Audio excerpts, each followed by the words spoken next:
Look at us. You're live. Live. Hey, everybody. Yeah, so we're early for once. What do you know about that? All right. First question. Can anybody see us? And I don't know if the chat is working for whatever reason. So. Well, if the chat doesn't work, guess what? We're not going to be able to It's going to tell. be a short night, isn't it? So, yeah. Hi. We're just a little bit early here. For whatever reason, it's saying unable to connect to chat. Please try again later. So, I don't know. Hear us. Just chime in if you can hear us or see us. If you can see, Jim put a couple messages out there. Yeah. Well, I'm not really for sure you're able to chat with us. That's and I'm not really for sure this is going to go anywhere.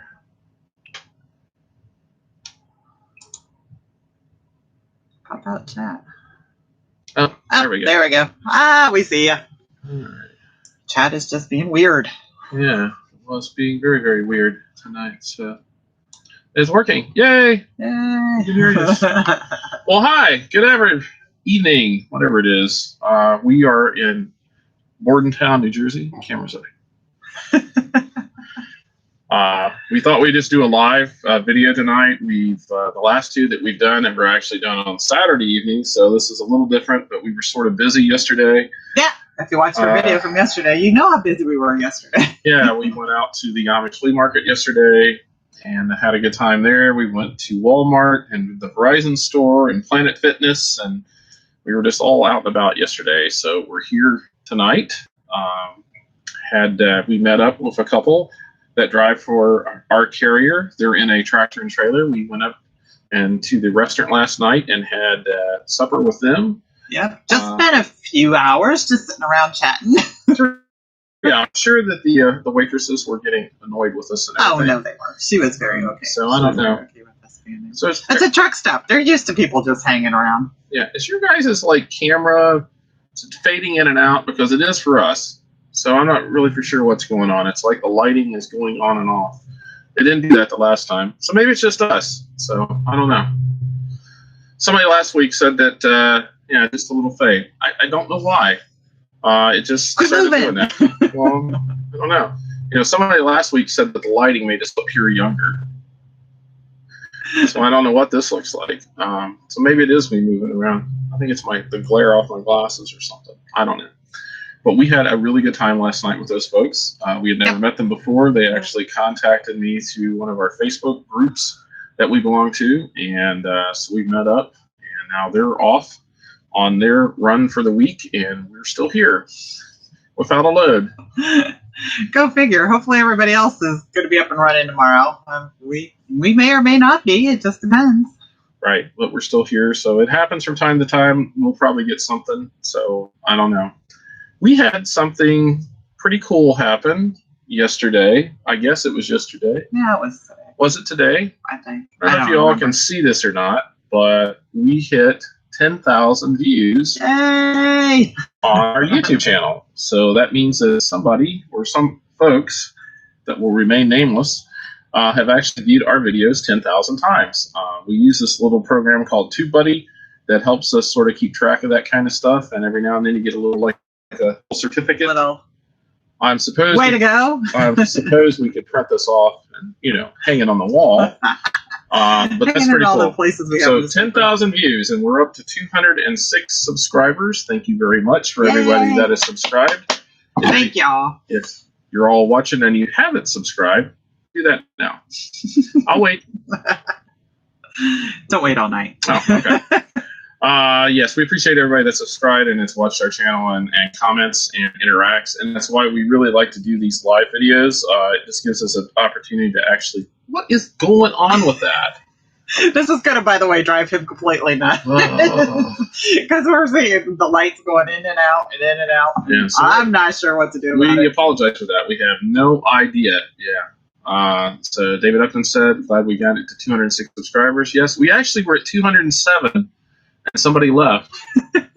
I think YouTube does that. I think it's like some I don't know, for lack of a better word, spammer comes along and decides they don't want to be a part of us. There are, I guess there are like fake accounts on YouTube, like bots or whatever. I don't know what else you would call them, because we'll have people that will subscribe to our channel and they have no subscribers and they have no content. And then after a couple of days, they go away. And so I don't know. I think what it is, it's sort of an artifact from people that buy subscribers, because that does happen on YouTube, where people will go and hook up with a company, and the company, they pay them $10,000 and they provide them with 50,000 subscribers. They're not real, but that does happen. It's just, it sort of blows my mind. Anyway, they're fake people. Yeah, they're fake people. So, hi, Kim and Jim. But all of you are real, we hope. But we appreciate everybody that's watched our stuff. Like I said, this started as a hobby, and now it's sort of developed into a way to try to help some other folks out that were in the same position we were 9 years ago. And so we're kind of glad scary to do that. that it's been that long. Yeah, 9 years. So just means that we've been living in this nice tight quarters for 9 of our 30 years. Yes, it's almost a third when you think about it. Oh, that's scary. We'll be married 31 years this May. And so, yeah. I know, we don't look like we should be married 30 years. Like, yeah, we were born while we were in diapers. We were married when we were in diapers? No. Yes, David, I think you're real. I actually spoke with you on the phone. So unless somebody has a really good artificial intelligence app. So that may be true. So anyway, yeah, we've been married almost 31 years, and we've been in this truck for almost 9. That is really frightening. I mean, in another year, we'll have spent a third of our married life in this truck. Well, not this truck. There's people out there who have been married longer than we have. Yeah. Yeah. Oh. Wow. Well, congratulations. Yeah. So, yeah. So. And we've come from a long line of people who've been married for a long time. My parents have been married over 50 years, and they were 30 in December. Yeah. Wow. Yeah, your parents have been married for 50. I don't know how many years. 57. 57 years. 57 years, and then my mom and dad were married 50 years. So it's one of those things. We're weird people. We're oddballs. But it looks like we're people out there are odd too. That's good. Yeah, we're good company. You can only live in this truck if you've managed to live together that long, huh? Apparently, this is where they put the old folks. I don't know. 63 years. Wow, that's incredible. Judy comes from a long, huge family, and her aunts and uncles on her father's side. There were 12 of them. So Judy's dad's one of 12, and 11 of them all are still alive. The oldest just passed away, and there were several marriages in that particular family that were in the upper 60s. I don't even know how long Uncle Donnie and Carol were married. I don't know, because he was almost 90. Actually, Carol turned 90 this year. So we're guessing close to 70 years, and there's several of those marriages that are in the 60s. It's like they were just... It's what people used to do. Get married and stay married. It's crazy. What were they thinking? But no, it's really neat. And they're all farm folk, pretty much. So all of those of you out there who are teaming with their significant other or their married 30-year team, how was it different being out in the truck than it was being at home with everybody? Just out of curiosity, how... Yeah, because I think the being in this close proximity with everybody all the time is sort of concentrates the whole marriage thing. I guess it would tend to amplify issues, and I don't know. We do fine. I mean, we really do. Most of the time. I would say the beginning, it was kind of like the beginning of the marriage, where when you're first out here, it can get a little claustrophobic for both couples, I think, for both of us. Yep. So, hey, here's a question that everybody that does these live streams asks. Where are you all from tonight? Where are you coming from? Because we are in Bordentown, New Jersey, at the Petro, where apparently we are be getting our own post office box next week. The mailbox is sitting right out in front of the truck. Yeah. At least it feels that way sometimes. Yeah. First. Cool. Melbourne, Florida. I know exactly where that is at. My dad was stationed at Patrick Air Force Base back in the 50s, a long time ago. And they lived in Cocoa. So with my mom and dad lived there for 9 or 10 months before dad got shipped overseas. Cool. Augusta, Kansas. Yep. We've probably been there. Not sure where in Kansas that is. Yeah. Birmingham, Alabama. Woohoo! Yeah, we've definitely been there. But not too much. Yeah. And we're actually from Ohio. That's where we're home is. Townville, PA. Yeah. Do you know where Townville is? It's in Pennsylvania. Obviously. That's what they say. Yeah. So yeah, we've been pretty much all over the place. Like I said, this is what this is bugging me. The light fades and then it comes up and there's no rhyme or reason. I don't know if it's the cam. I'm going to have to get a new webcam. Oh, is that it? That's a good reason to get it. Yes. Hi, Larry from Alaska. Is the speed or whatever? Because last week, you weren't able to stay on because it kept going in and out. Hopefully, it's better this week for you. Yeah. We checked the speed here tonight on the feed, and it's really, really fast. Like unbelievably fast. I could download the whole internet in about 10 minutes. It's really quick. So I'm hoping that translates into. Last week there were some issues with choppiness and fading in and out. So hopefully this week is much better. That was with the sound in the whole video. Today it's just the lighting for whatever reason. Very small town about 3 miles south of Erie. Oh, I do know where Erie is. Thank you. Yeah. We come from a very small town about. What are we, 75 miles south of Toledo? I don't know. 90 north of Columbus? Yeah, lots of cornfields. Yeah. Yeah. Yeah, there used to be a light in the town we lived in, but there isn't. Just out of curiosity, Larry, what's the temperature in Alaska?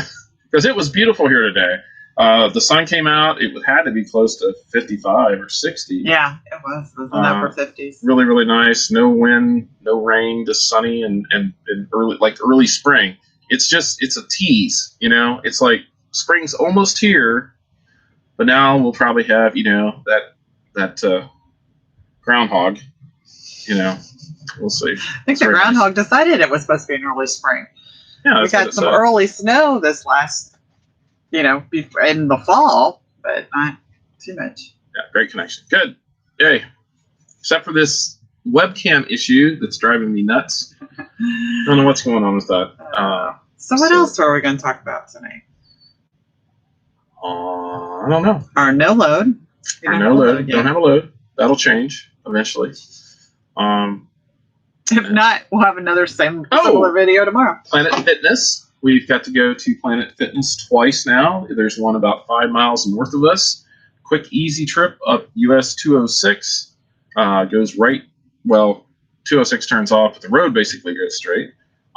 And then it goes up, and Planet Fitness is right there. This is twice we've used it. We were there for, a little over an hour today? Yeah. Yeah, because we got to do. I did, just so you know, and I know you've been waiting for this. I have my own membership now at Planet Fitness, and so he's not guesting on mine. No, I'm not guesting on hers. So I did the bike where you sit down and pedal the bike for 35 minutes, and then I did the treadmill for 15 minutes. And you said 17. Oh, come on. Well, yeah, 17, whatever. It said for 15, but I kept going. And then we did the hydro massage. Yeah. And I don't know what she did. She was off in the other part of the gym, so we just walked in. We go in together, and then we just separate. Yeah. But no, I did the elliptical today, and that one gets me going. Oh my gosh. Elliptical. Hydro massage. Only use it one time per visit. I actually got it twice today. Yes, it just depends on if there's anybody in line.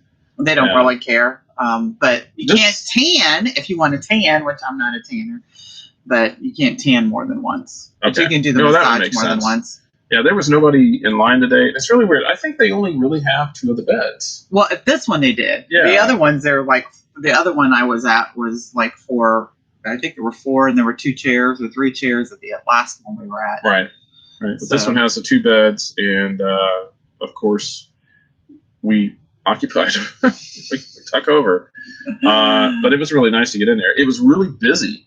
When we first got there this morning, I was actually sort of surprised. I mean, like, they have, to walk in, the treadmills are like basically along the back row in front of the bathrooms where you walk in, and they were like all occupied. Yeah. And then there was quite more people in there than I really expected to be on that early Sunday morning. Yeah. Well, I think we got there. It was about probably 11:30ish. Yeah. Right. By the time we left the truck stop, we watched our online church service this morning. There's a church out of Clarksville, Tennessee. We watched their services online a lot, and called Life Point Church. Life Point Church. And so we did that this morning, and then that started at 9. It was over a little past 10 by the time we got ourselves together.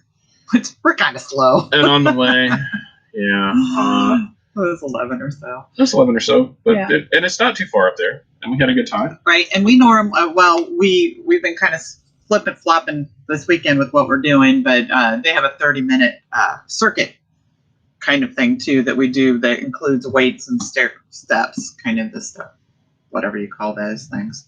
Steps? Yeah, where you step up on things and back and forth, whatever. But it's a 30-minute circuit, which I like to do on my 30-minute break during the week because it's really nice. But according to, I don't know, my daughter who, knows the physical fitness group, and a couple of drivers out here know you're not supposed to lift weights with the same muscles 2 days in a row. So we do that about every day. Just in case any of you might know a little bit more than we do. Which I'm sure that's possible. So just trying to tone up some muscles and, not lifting heavily, but just getting that stuff done. They have a ton of machines, and it's just really nice. Right. Even though they were busy, there were machines available. That was not a problem. Unlike yesterday, where the one guy decided it was his own personal machine in the little circuit area, and he just sort of occupied that space for 30 minutes. Yeah. And we just sort of had to weave around him. And then finally someone asked him to, hey, give it up. Yeah. So that's just a little pet peeve about the circuit part. And, there's signs there that say, this is to be used for the circuit, what you do is you lift on one machine, or you lift on a machine, and then you go and do the steps, and then you go do another machine, and then you go do the steps. And it's like 1 minute intervals, and there's 20 stations. And the thing is that some people like the machines in there to lift with, and so they'll just come in and use the machine while someone's doing the 1 minute each circuit kind of thing. So it's a little hard sometimes, but you make the best out of it. And if somebody's on a machine, you just kind of skip over to the next one and then go back and do it. And I told Jim, I said, I don't know if they do it in a specific order for a specific reason with machines, but it just says you can start anywhere. So you guys aren't very talkative tonight. Nope. Anybody got any questions? Come on. No, I'm just kidding. It'd be the teacher and say, okay, we'll just sit here and wait until somebody comes up with something they want to know. No, we don't really have an agenda for these things. We just thought we'd get on and talk, say hi to everybody, sort of update folks what we're doing. And actually, it's just an easy way that I don't have to edit a video. And so, we do that. So, but out here, we've been talking, trying to get back into the eating right habits, not just, Oh, you brought up a good question there, David. Oh, yes. Big time. I've been a Rush fan since I was, 15, 14, something like that. Only managed to see him in concert once, and that was back in 1985 in Market Square Arena in downtown Indianapolis. Went with one of my best friends from high school and his wife. They lived and were going to Indiana University at the time. And I went over that for was the before weekend, me. Before Judy, quite a ways before Judy. Yeah, that really stunk. My son knows, well, he's a Rush fan too. And my son actually called me on the phone and said, have you heard the news? And I'm like, yeah.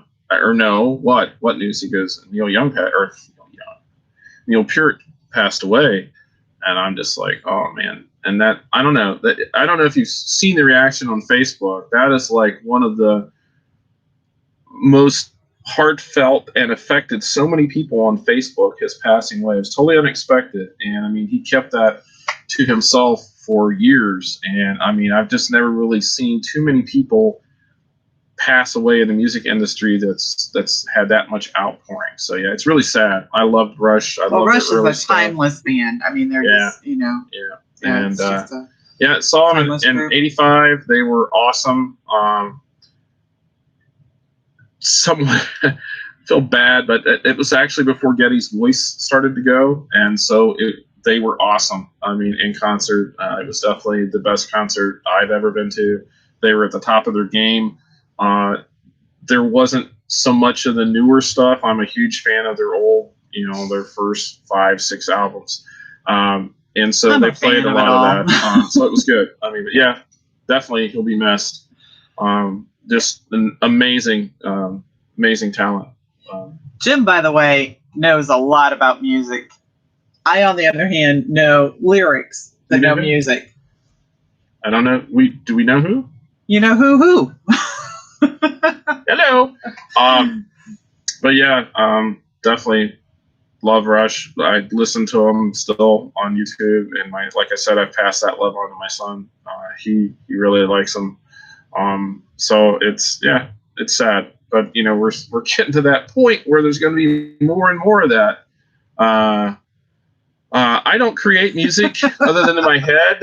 I play a guitar somewhat, been a long time, forever actually. My son's very good at it, and he stole my nice little Fender acoustic guitar that I have. So anyway. Hey, there's a good question. There's a you look like great. Oh no. You know who? Who could that be? We'll go to Jack's question. How do you determine job duties for each person when operating over the road? Like, for instance, daytime or nighttime, cook, maintenance, truck cleaning, inside, outside, etc. I have no idea. Is that you, Casey? I don't know. Tyler? Who knows? Might be Kira. You don't know. Kira. Might be Kira. How do we determine the job duties? Well, we've just sort of got settled into our routine over the years. It's pretty much see, okay. We don't know. Is it both of yous? I think our children might be on the video. Yeah. But we, as far as splitting the duties inside the truck, Judy usually does most of the cooking. She does the laundry. Well, we kind of split the cooking. I clean the truck. Yeah, we do split the truck. Don't laugh. I do clean the truck. I clean out the truck. Sometimes the truck cleans you. Yeah, we have a split shift that we drive. We will usually switch out at around 1 o'clock in the morning or in the afternoon. I drive from 1 o'clock in the morning till 1 o'clock in the afternoon, and then Judy switches out and she drives. So we split that duty right down the middle. Yeah. In fact, she probably drives a little bit more than I do. The maintenance on the truck, I take care of that. Mm-hmm. I grew up, my dad was a truck driver. I grew up around trucks, so that's sort of my area of expertise. Judy takes care of all the paperwork on the loads, usually. So, And just when we get to a shipper, and we've done this since the beginning of time, Jim usually does the backing in, and I usually open the doors and do all that. And then outside, we let Blue Beacon take care of that. We shine it a little bit. What would you say if I started betting? I don't know. I have no idea. How many total hours are you allowed to drive? Well, we are bound by the hours of service, just like folks in the big trucks. And so when we go on duty, we have 14 hours.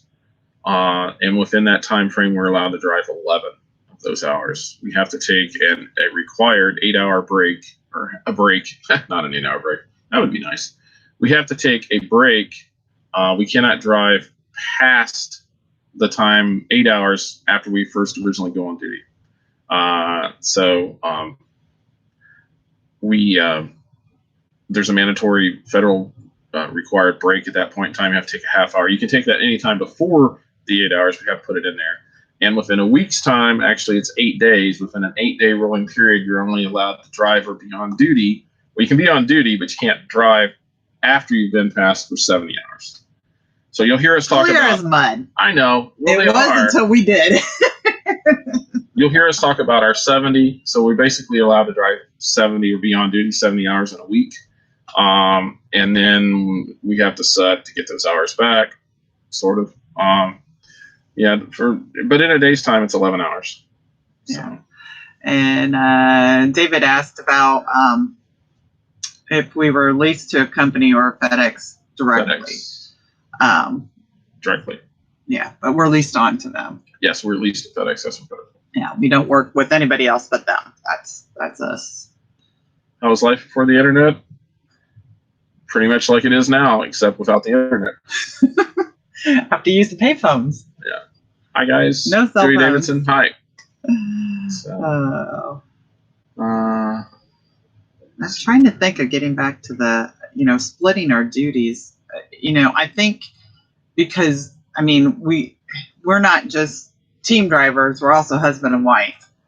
Yeah. And so for being married the amount of years we did, we already kind of understood our strengths, and which one was going to do what. And by talking to other drivers too. And I know sometimes we go at it the male and female kind of jobs. Right. But I think that's just because that's where our strengths lie. You're a lot more mechanical than I am. Yeah, and I usually do the navigation when we need to know, exactly where we're going. I'm good with maps. I've always had that since I was small. Yeah, Google Maps. It was harder without Google Maps. I remember going with my dad, and he would literally have to stop, find a payphone, and call the shipper or the receiver wherever we were going to get final directions a lot of times. And, we've had, in the bigger cities, there were maps of the cities, but, they're just a map. Yeah, that's where you would, find the truck stop and gather up all the maps you could find, I guess. Yeah. So, different times. Is much easier now. Use the signs, yeah, and payphones. Signs and payphones, yes. And hopefully nobody got rid of the signs, because every once in a while there'll be like a sign missing. Yeah. Where you're trying to follow it's a road. It's like, where's the sign? Where do you turn at? Well, you go down here and you turn where the stop sign used to be. Yeah. I've given directions like that. I give directions like that. I don't know about anybody else out there, but when we're home, I think I did that to my daughter one time. She was asking for directions to a school. She was going to a ball game or something, and I said, "Well, all you have to do is just go down there, and you're going to turn left where the light used to be." And it's just like she had no idea where the light used to be because she was not around when the light used to be there. Right. She had no idea. But I'm more of a whatever I say, landmark kind of person, Yes. If you tell me where I'm turning, and yeah, exactly, and people in our town still do that. They'll say, go down to someone's house that hasn't lived there for 30 years, Well, they used to use. But you remember, my dad says that. Well, where so-and-so used to live, just turn there. I have no idea who so-and-so is. Yeah. The joys of living in the country. Or the big red barn. Yeah. So, do you read books? No. Actually, surprisingly, I love to read books, but we just never really have the time. So I do read constantly. I'll read stuff on the internet, areas that interest me. Like I did a lot of research when we got ready to do this YouTube channel. I know you can tell, right? All this fading in and out. Yeah, you can tell. Yeah. So right on it, aren't we? But I do research on that. I've taught myself several things since we've been out here. And I read that's what I do. I read on my phone, so there's a lot of stuff. And YouTube is actually really wonderful for a how-to resource and to just find like really weird, interesting things. Now, There's a story behind that. Story behind when what? I was a kid, I was an only child. And so, you have to sort of find only things. child in a family full of, hundreds of people. But I was an only child, so I had to find things to distract me, or keep me interested and stuff. So Entertain. my mom and dad bought a set of encyclopedias, the World Book Encyclopedia. Yeah, there you go, back in the day. The 1972 edition of the World Book Encyclopedia. And I read that. I mean, I've read the entire encyclopedia as a kid. Don't forget the dictionary. Well, and the dictionary. And a thesaurus. I know, this sounds so strange. I used to actually read the dictionary for fun. So I don't claim to be not odd, because I know I am. But anyway, it was a good resource, But that kept me occupied, and that's essentially why I know. And you probably shouldn't play me in Trivial Pursuit, because I know all kinds of trivial things.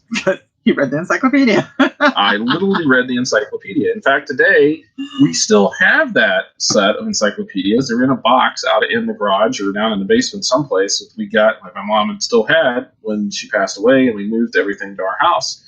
And on occasion, if I'm home and bored, I'll stumble around and find a volume and start opening it up and reading, The World from 1972. It's a little different now. Yeah. And I think sometimes... I don't think mobile phones are in it. No, a lot of stuff that's not in it, and there's probably a lot of stuff that was back then that is, not in today's. If you had an encyclopedia, so people change that. So yeah, but I don't read books per se.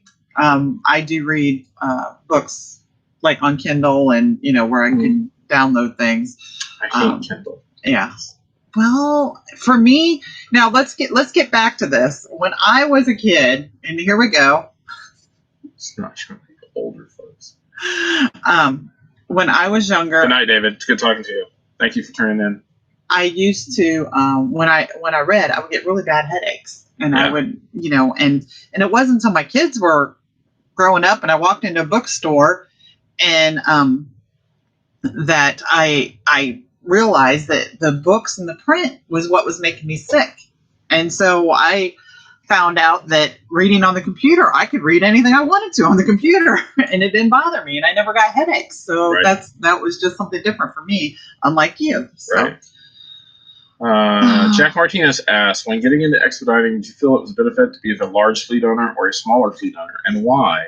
We've done both. But we do have an answer for that. And when we first started, you got to remember the time frame. We started in 2011. And the trucking industry was still feeling the repercussions from the financial crisis of 2008. So when Judy and I were actually looking to get into this, our thoughts were, let's go with a larger fleet owner that would probably be able to be more financially stable in case, the nastiness came back. Again. Because that was a real fear. We didn't know that we were going to be in this boom economy for 12 years afterwards. So we went with a larger fleet owner. We drove first with Expediter Services, and at the time, I believe they were probably the largest fleet owner that was leased on to Custom Critical, and I believe they still are the largest carrier. I may be wrong about that, but I'm pretty sure they are. I know when we drove for them, they had over 100 trucks leased on Custom Critical. They have over 200 now. Well, they may have. I don't know. It's quite a choice. We don't drive for them. We went with them because we knew that they were reputable. We had never really talked to anybody that had issues. There was some maintenance issues, but those had mostly been resolved by the time we started driving for them. And those were just our thoughts. Now, that doesn't necessarily mean that we would not have drove for a smaller fleet owner, because we drove for them for 13 months. We went to a smaller fleet owner that had a beautiful truck. Just love that truck. Blue. So miss blue. But although I love this truck. We went with them, and we had a very, very good experience with them also. And so we're very fortunate. But to answer your question, when we first started, we went with a larger fleet owner.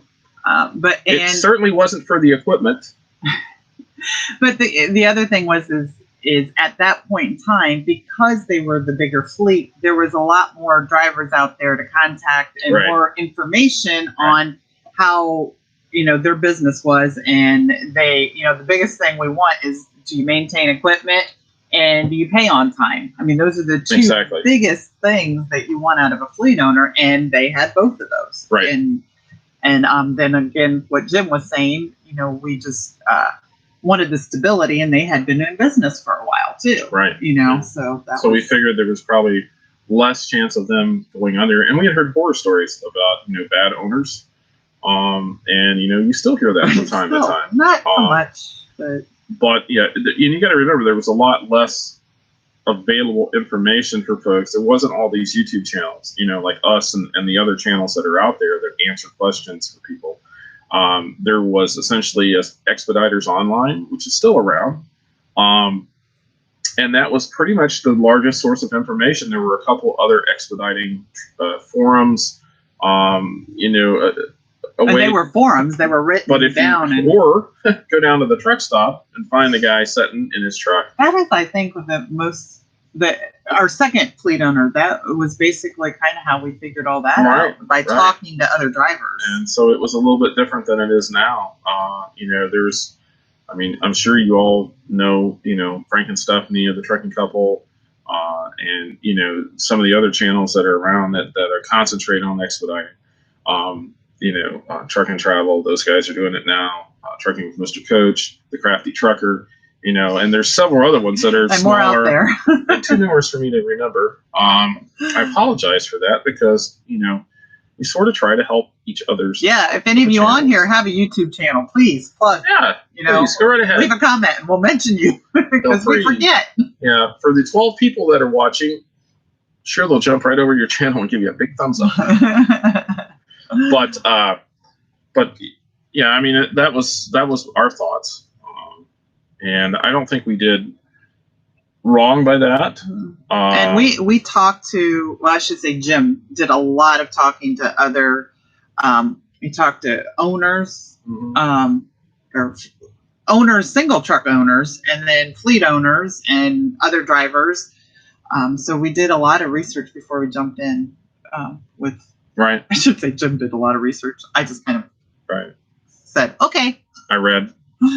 He read and read and read. And at the time, that's where you learned, because that was like Expediters Online. Right. That was where we got a lot of our information. Hey, Larry, if you're still on here and you want to give me a call after a while, I know we've been trying to sort of get together to talk, to connect. I'm going to be basically doing nothing for the rest of the evening. I don't know if you're still on here or not, but if you do, give me a call afterwards. I think I sent you my phone number here to Messenger or whatever. And, while we're talking about that, if you want to get a hold of us, go to our Facebook page, which is surprisingly called It's a Highway Vlog. And just send me a message through there. I don't like giving out my personal email or my phone number, although if you dig around long enough, I'm sure you can find it. But, it just keeps people from crawling out of the woodwork. So if you're crawling out of the woodwork, just stay there. And Mike is asking, how long does it take for your hot water heater to heat the water in your truck? Pretty much instantaneously. It's one of those instant on, it's not like a tank. It's just one of the instant on ones that's under the sink. And you flip the switch and 10 seconds, it's hot, so that's really not, too big a concern. It is nice to have hot water and running water in the truck. And look, there's the sink. Yeah. Faucet, right? Paper towels right above our head, too. Boy, we really made sure the background was really cool for this. I see it. Yes. Just got done laundry. Got a shirt hanging up back there. All kinds of stuff. Yeah. We're real. You get the real us, whether you like it or not. Yeah. Our shirts, our uniform shirts, and I know none of you really care about this, but on the label, it said they weren't supposed to be dried with fabric softener. So we usually just kind of hang them up in here in the truck. So that's what that is over there. It's just drying, and the wonderful fabric they're made out of dries pretty quickly. So that's cool. Well, it's inside the water tank. If you see where Judy and I are sitting, Judy is actually sitting on. I'm next to the bed. Next to the bed. Directly underneath that mattress, there are our two water tanks. So they're actually inside the cab of the truck. And the heater's right there below. Yeah, they're two tanks. Maybe, well, you don't know how long this is. It's probably they're like 1.5 feet long, about 8 inches high, and about 2 foot deep. And there's two of them. And directly between that sits our little S-bar heater. And of course, it stays warm inside the truck. So they are physically inside the body of the truck. So the air, they don't ever freeze. We've never had it freeze. Yeah, not in this truck. Not in this truck. But the older trucks, they did have to make some modifications because they did set closer to the outside. Right. Like in blue. I don't think we ever had it freeze. No, but it was out on the on the outside of the truck. So it wasn't really as insulated as well as this one is. And they learned from that. That was a 2007. That was a 2007. Right? This is a 2015, and this is a double A sleeper. Essentially they have to put the water somewhere. Now, I know that the trucks that have like the restrooms on them and the showers where they have a separate water tank, that tank is outside, and there is no insulation. I don't know how they managed to keep those from freezing. Yeah, I don't know. I don't know if there's some sort of electrical heating element that's in that, or how. But we'll have to ask our friends who have showers. Well, I know one of our friends, Andy, actually put like heating tape on the water line coming from the tank back into the sleeper because it did freeze up in the winter. Mm-hmm. So, and that's one thing we just never really wanted to mess with, those big tanks. So I don't know. Hey, Jack, that's a really good question. And he's talking about large and small fleet owners, and which one did you make the most money and make better decisions, the profits and training, etc. And the difference between with us was basically time.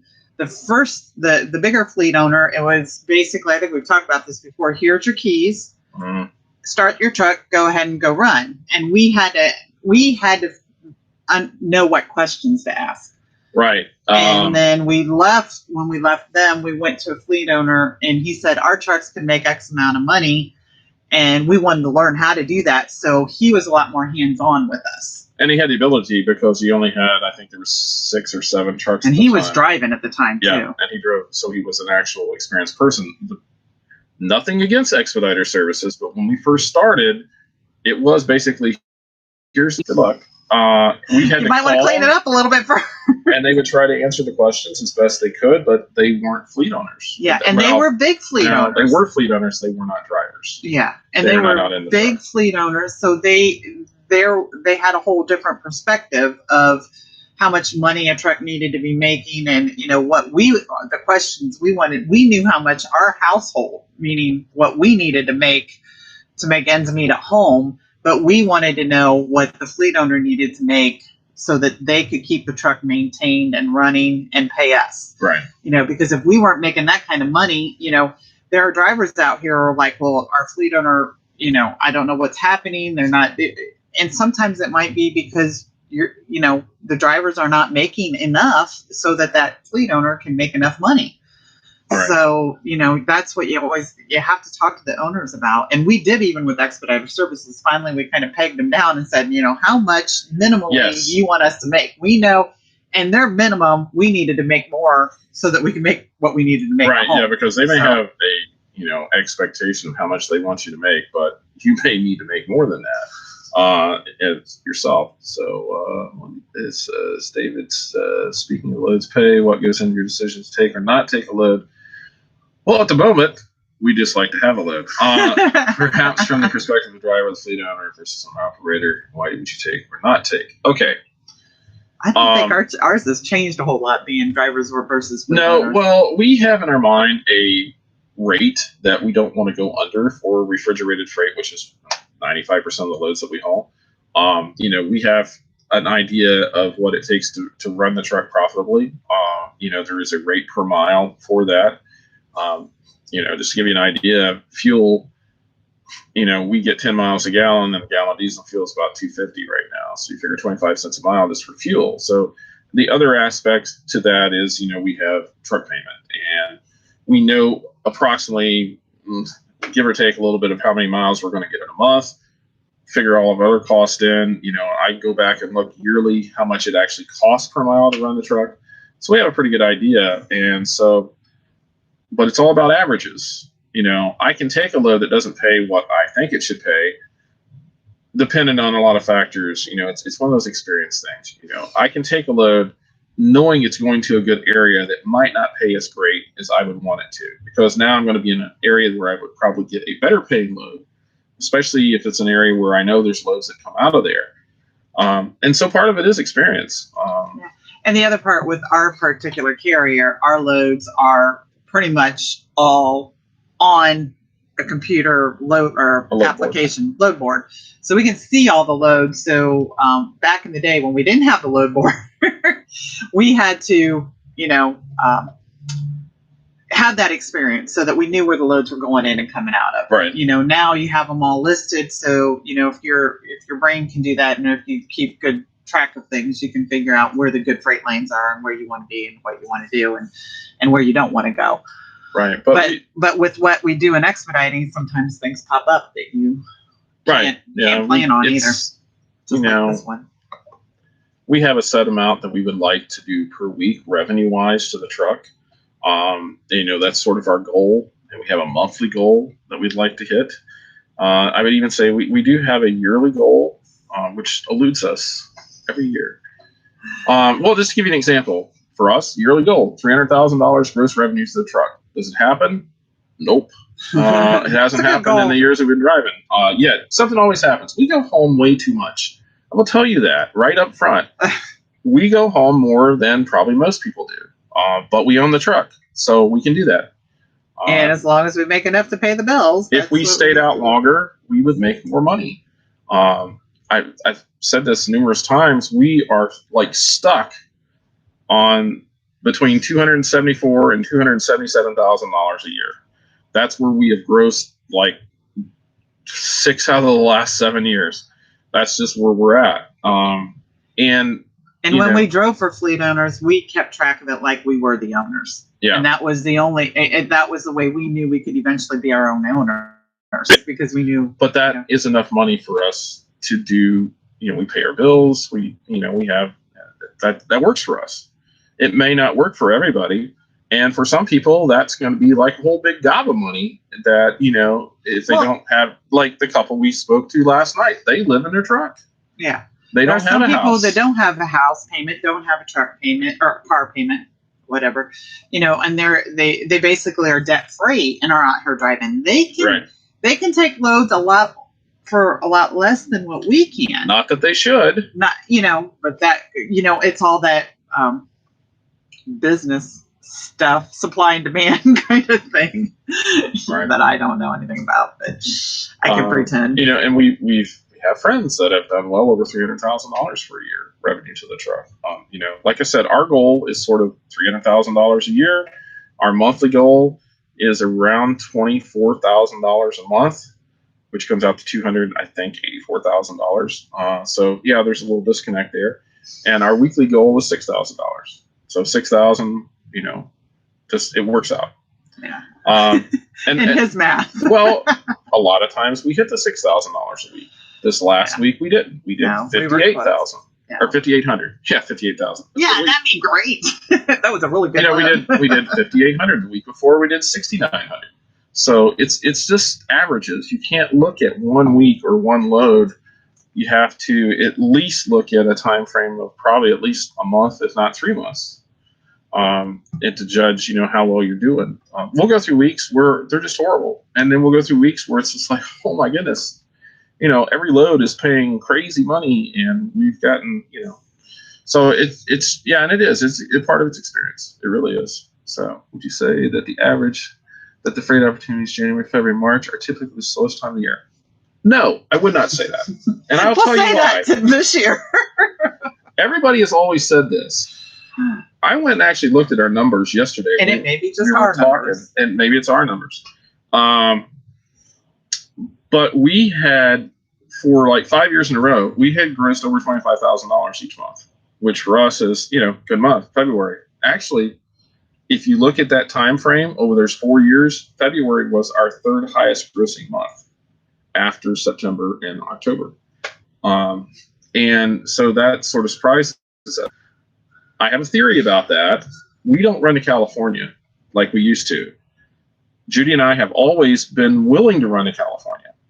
There are a lot of people in the wintertime that won't go out west because of the weather. The weather can be really nasty. I mean, you have to go really over mountain passes and wind and nasty. There's some people that just don't want to deal with it. They'll stay home. So I think for the years past, there's been a group of people that have not ran in the west where we were willing to run in the west. And so we tended to stay a little bit busier.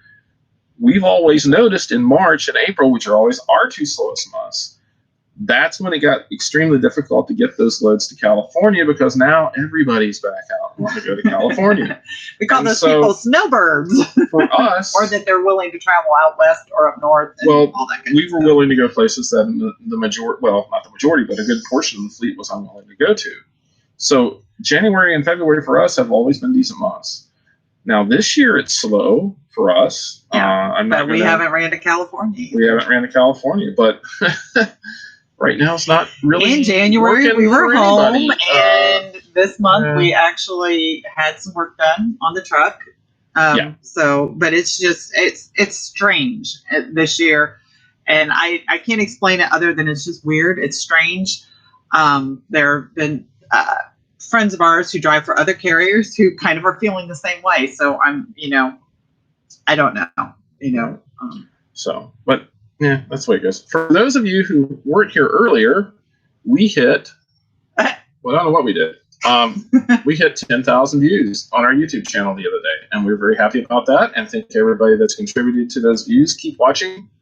And thanks to all the subscribers too. Yes, and thanks to everybody that subscribed. We're up to 206 subscribers, so I just wanted to plug that out there again because, like last week, I can see right up here in the corner how many people are online right now. There's 12 of you supposedly watching. Well, last week it kept going back and forth, and then at the end it said there was a total of 49 people at some point in time were on the channel. So people come and they go, and whatever. That's how it works. Yeah, that's, this is a weird year. It's an election year. We saw this 4 years ago in 2016. It got very slow in the spring. The markets do not like uncertainty. And for whatever reason, it's just when the media gets a hold of stuff, everything is gloom and doom. These large companies plan things several years in advance. And so, we're a very small portion of the transportation industry. And so I don't know. Hopefully it'll pick back up. Like I said, we don't have a load, and I'm sitting on the East Coast, which is really, really odd. And it's not that I haven't been trying to get a load. We've gotten 12 of those nasty little not awarded messages. And so it comes and goes, and you can't worry about it. I mean, because if we try our best, and over the years, it's just kind of like a marriage. You have your ups and downs, and you learn to deal with the downs more positively, right? Because sometimes, it doesn't do any good for us to sit here and be depressed about it, because then we have no fun. That's what was happening with us, Joe. We were going out there and setting. We went out to California, I think, 5 times last year. We set for a total of 8 days twice, 9 days once, and 10 days once. And we still did good those months, though. Well, the 10 days we unloaded on a Friday, and we didn't get a load to the next Monday, following Tuesday, actually. And so, it's just one of those things. The fleet out of California is just not there for us right now. Yeah. Well, and the hard part, and we talk about this, is, we like to, if we're going to be off, it's nice to be able to plan and do things kind of like we did this week. We tried to get a load, because if you make plans, generally you'll get a load. That's usually what happens. Yeah. But when we were out in California and Reno and things like that, we'd want to just go do something. But then it's like, well, if we get a load and we have to pick up and leave, we can't be clear across to who knows where doing our sightseeing. And truthfully, if I'm going to be off that long, I want to be home. So, what do you make the decision to move the truck to another area as a driver would be on us, managing us to pay? Well, okay, we could now I know people say, why in the world did you set in California that long? Well, it's different if you're actually setting in California. We've set in Reno, actually. Because it gets to be that as soon as I move the truck, they're going to There's going to be a load that's going to pop out. I'm going to make it all the way back to Denver, and there's going to be a load that picks up out here. So you just sort of get invested in setting. And the way our systems work, the longer you set, the more dwell time or time between loads you build up. So the longer you set, the more likely it is that you'll get a good load. And we got an excellent load out of Reno that we waited on for 10 days. I think it's probably the third highest grossing load that we've ever hauled. So it was a good load. Was it worth setting for 10 days? Truthfully not. We could have been in the east, and we took an extremely good paying load out there, an even better load coming back. And if we would have just done our average in the east for 3 weeks, we'd have grossed more. Yeah. And David, so that's why we don't go back to California now. And he was specifically asking if it would be on the driver to pay for that deadhead. That is something, when we drove for owners, if we'd be sitting there and we would call the owner and say, look, we've been sitting here X amount of hours, because they usually have the experience and the knowledge about the trucks and to know, okay, wait, these loads may come out, just sit tight. Or, you know what, I just talked to so-and-so, there's nothing there, let's move the truck. And generally, in our experiences, that the owners paid for that deadhead to move out. Right. Unless you were going home. Well, and that would be something that, it would depend on if you were paying for the fuel or whether the owner was paying for the fuel. And that's usually who has the decision over, where you can move the truck to the deadhead. The problem with California, you're 1,000 miles from where there's freight. It's either you get a load out of California. I just see Joe put on there, they're going to Utah. Or they're already in Utah, they're going to North Carolina. Yeah, there's not much out there between California and even to come back to Denver. There's loads that come out of Salt Lake at times in that area, but generally you're talking Denver, and you're realistically talking coming all the way back to the Mississippi River to really get into the areas where there's significant amounts of freight, at least in our experience, and for our carrier. And that may be totally different for anybody else, people that drive for Panther or Landstar or any of the other expedite companies. They have different areas that are good for them and not good for them, and that's just what we do. But right now, we are not going to California in this truck unless they, would have to pay a lot. Like it would loads pick up. It would essentially have to be a week and a half pay. So we're talking $8,500 for me to go to California, and those loads just don't come along very often. I haven't seen one of those for a while. And it's just, anything less than that, I'm just throwing money away. I can make more money over here. Even though I don't have a load, chances are we'll have one tomorrow. We had a good conversation, and I know, here's my brain just jumping to something that we probably just weren't talking about. But the team that we talked to yesterday actually came out of a tractor and trailer for a dedicated runs that they did for another carrier. And, what in our experiences talking to tractor and trailer drivers is that one of the hardest things, even if they come into the straight trucks or if they come into our carrier and expediting, is they are not used to sitting. Right. But what the team that we were talking to is that they were saying that they drove like 6,000 miles. 6,500 miles a week. That's what they were doing. And got paid. And then she said, and literally we've driven like 2,500 miles and gotten paid the same as what we were getting paid for the 6,500 miles. And, and that's where I think it's hard coming from a regular trucking venture to come into expediting, because in your head, if I just got more miles, you could think of all the money you can make.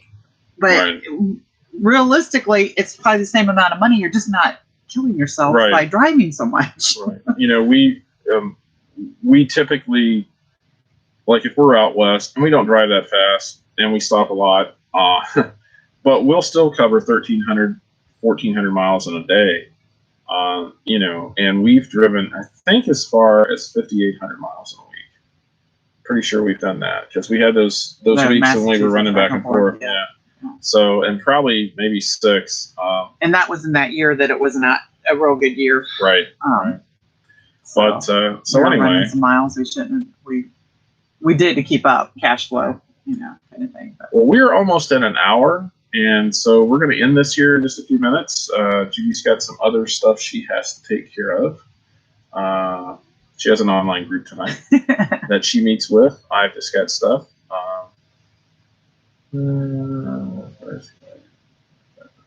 Yeah, driving said. We said a lot. So if anybody's got any quick questions they want to ask us, if not, then we're probably going to end this here in just a few minutes because we've been almost an hour right now.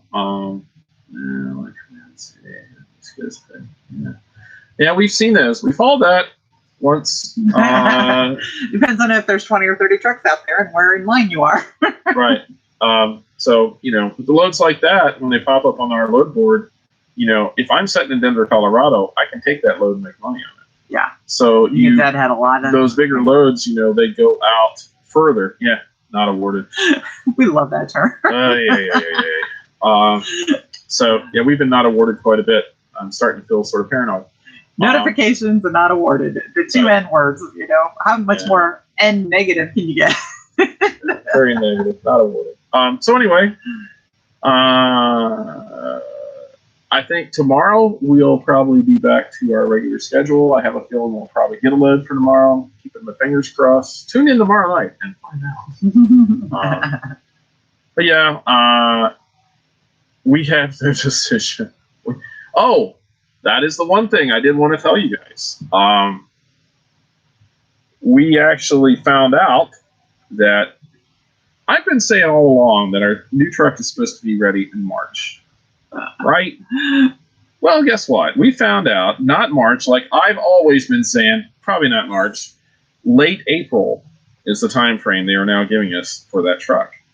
And so I really, truthfully, I don't believe it. I think it'll be May before we'd be able to get another truck. Just in the experiences with other drivers and owners we've talked to, that it generally they will tell us. They'll give us a time frame, but then there's usually a holdup between a month and 2 months.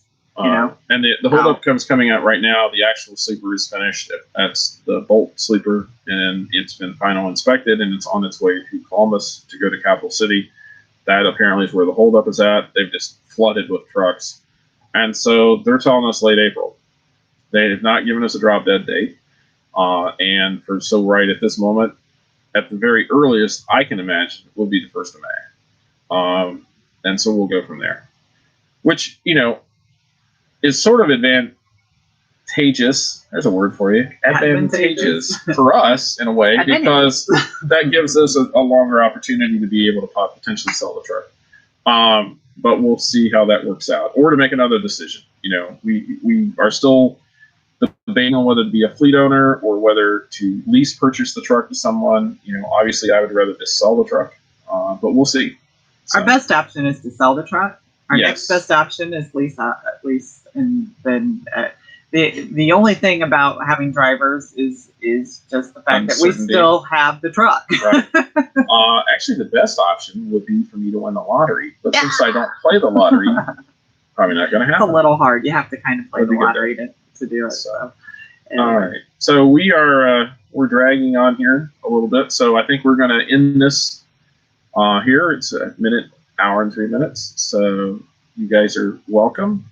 We like to do the live. We're going to maybe try to do one, I don't know if every week, but every other week. We have to be in some place that is good internet, and we're not always there. Like last week was not the greatest. No, it wasn't the greatest. So anyway, we enjoy doing these. We thank everybody for stopping in and seeing tonight. And we'll try to keep up, and everybody be safe out there. And I guess we'll end this here in about 30 seconds. Yep. And if you have any other questions, feel free to ask. Yeah. We'd like to help. So anyway, good night, everybody. We will see you in the next video, whenever that is. And like I said, about 15 seconds. I'll end this. Oh, 15 seconds. I didn't know we had 15 seconds. Yes. So we're going to count down. Everybody be safe. 8. Don't do that. Wait, it's not going to do it. All right. Safe travels, everybody. Thanks again. It's good seeing everybody. And we will see you in the next video. And have a good night. Good night.